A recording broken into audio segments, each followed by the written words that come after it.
Ne cherchez pas le salaire, cherchez plutôt un patron qui va vous aider à faire grandir votre projet. Portez-vous à la réalité.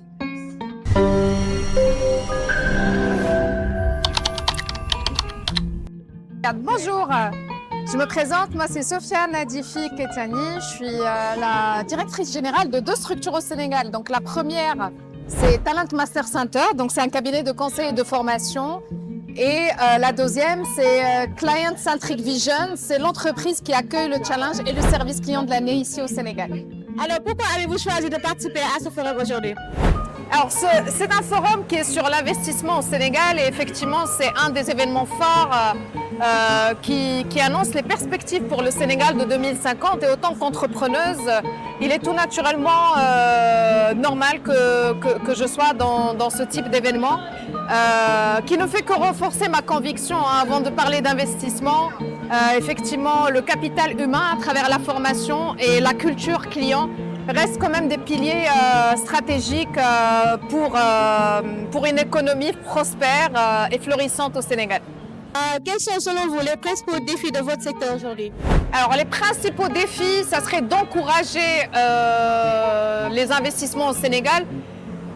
Encourager n'est pas vraiment le terme, c'est vraiment de rassurer les investisseurs potentiels sur notre terre Teranga à travers une fiscalité qui est bien pensée aussi bien pour les TPE, les PME, les grandes entreprises, à travers des coûts maîtrisés, notamment les coûts d'industrialisation, et puis surtout à travers un capital humain qui est à la hauteur des investissements et des projets qu'on veut attirer au Sénégal. Et quelle est la plus grande réussite de votre entreprise dont vous êtes fier de partager? La plus grande réussite que je peux rencontrer au niveau de Talent Master Center, c'est de rencontrer des participants à certains modules qui ont pu progresser dans leur cursus professionnel autant que top manager et qui nous donne ce feedback comme quoi nos formations ont été pratico-pratiques pour eux et en grande partie c'est grâce à cela qu'ils ont pu effectivement se développer au niveau professionnel. Et ça sincèrement ça résume un petit peu toute notre mission, c'est de faire du Sénégal une terre remplie de talents, la placer sur la carte de performance, plus besoin d'aller chercher du top management ailleurs et de créer en fait un vivier de collaborateurs qui n'a rien à envier aux autres pays finalement. Et comment voyez-vous l'entrepreneuriat au Sénégal aujourd'hui? Alors l'entrepreneuriat au Sénégal et plus généralement partout ailleurs, et c'est un métier qui n'est pas fait pour tout le monde, hein. Je tiens à le préciser. L'entrepreneuriat demande beaucoup de courage, demande une mission dans laquelle nous sommes vraiment ancrés et qui fait qu'avec toutes les difficultés qu'on peut rencontrer tous les jours, qu'on se lève toujours avec un gros sourire et qu'on se dit ok on va essayer, on tombe, on se relève, on va essayer. Et ça effectivement si on n'a pas une vision, si on n'a pas des valeurs, si on n'a pas un ancrage dans ça, effectivement c'est pas quelque chose qui est facile à vivre tous les jours. Donc c'est vrai que nous les Africains on est un petit peu attirés par les titres CEO, Chief of... mais ça, la réalité elle est tout autre derrière, hein. Pour moi un entrepreneur c'est quelqu'un qui sert son entreprise. Il sert ses collaborateurs, il les aide à les faire grandir, il sert un écosystème, donc il consomme local pour faire aider aussi d'autres entrepreneurs. Et donc c'est cet état d'esprit-là qui pousse vers un entrepreneuriat vertueux, on va dire, en quelque sorte. Et quel conseil donnerez-vous à un jeune qui veut se lancer? Les jeunes qui veulent se lancer dans l'entrepreneuriat, le premier conseil que je leur donne, c'est faites une bonne immersion terrain à travers des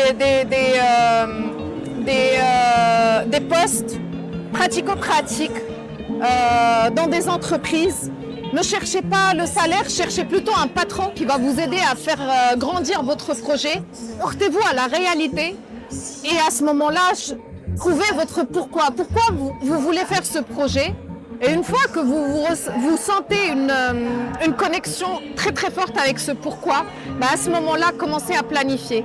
Juste une petite chose, hein, la seule différence, enfin la seule distance qu'il y a entre vous et vos rêves les plus fous, c'est seulement un plan d'action. Quelles leçons tirez-vous de votre parcours professionnel qui pourrait inspirer les jeunes et les futurs investisseurs?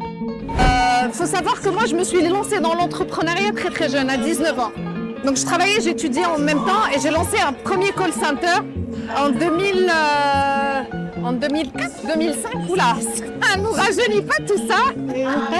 Et donc, c'était une grosse erreur parce que forcément, immaturité professionnelle, plusieurs décisions qui ont causé la perte de cette entreprise. Et donc, du coup, j'ai finalisé mes études, je suis rentrée dans le monde professionnel. Deuxième tentative via un cabinet de recrutement en 2008-2009. Pareil, soldé par un échec. Encore une fois, manque d'immaturité professionnelle. Forcément, c'est des leçons à apprendre. Et en 2016, c'est là où j'ai décidé sincèrement de quitter le monde du salariat sous un goût amer d'injustice que j'ai eu à l'époque. Et là, c'est vraiment, j'ai senti que ça y est, c'était le moment pour moi d'arrêter et de me lancer dans l'entrepreneuriat. Donc comme vous voyez, c'est pas quelque chose de linéaire, hein, on commence pas, on réussit. Que ça soit sur mes deux précédentes histoires sur l'entrepreneuriat, j'ai connu de très grandes réussites, mais j'ai connu aussi des échecs qui m'ont poussé à mettre la clé sous la porte. Et donc, le plus important, c'est d'apprendre ses erreurs, de ne pas oublier qui nous sommes, pourquoi on se réveille tous les jours. Encore une fois, c'est très important d'être ancré dans sa mission et d'embarquer quelques personnes avec vous et pourquoi pas les faire grandir, les laisser aller aussi et voler de leurs propres ailes. Voilà. Et si vous deviez résumer votre vision de l'avenir de votre secteur en une phrase, quelle serait-elle? Si je dois résumer ma vision de l'avenir sur de la formation, on ira beaucoup plus vers des solutions de formation à distanciel, pas vraiment à distanciel, mais quelque chose d'interactif.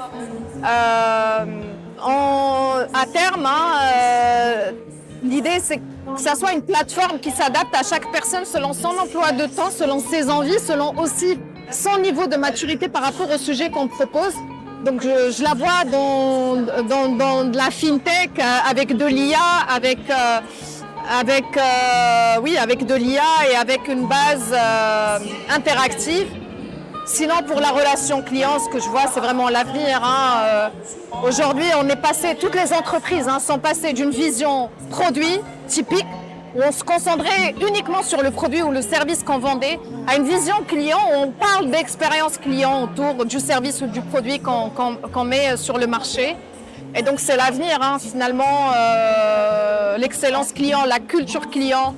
On en parle souvent, nous les Africains, on a cette teranga, on va dire, à l'africaine. C'est dans notre ADN, on a été éduqués comme ça et pourtant il y a cette dichotomie entre notre ADN, comment on a été élevés, et puis ce qui se passe un peu sur le marché professionnel en tout cas.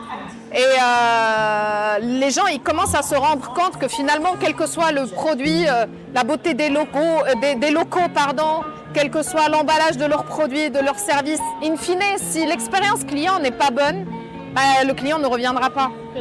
Votre mot de la fin? Je tiens vraiment à remercier tous les partenaires, à remercier Marem ici présente qui m'accompagne et qui fait avec nous un bon bout de chemin. Je tiens à remercier toutes les personnes qui m'ont fait confiance et qui marchent à mes côtés. Et puis, je profite de l'occasion pour vous annoncer une date fatidique. C'est le 27 novembre 2025, qui est une date très attendue au Sénégal, en tout cas sur l'environnement économique du Sénégal, puisque c'est la première édition de Élu Service Client de l'année. Et à cette date-là, nous allons remettre aux lauréats leur premier trophée sur 6 catégories pour cette première édition. Voilà. Merci beaucoup.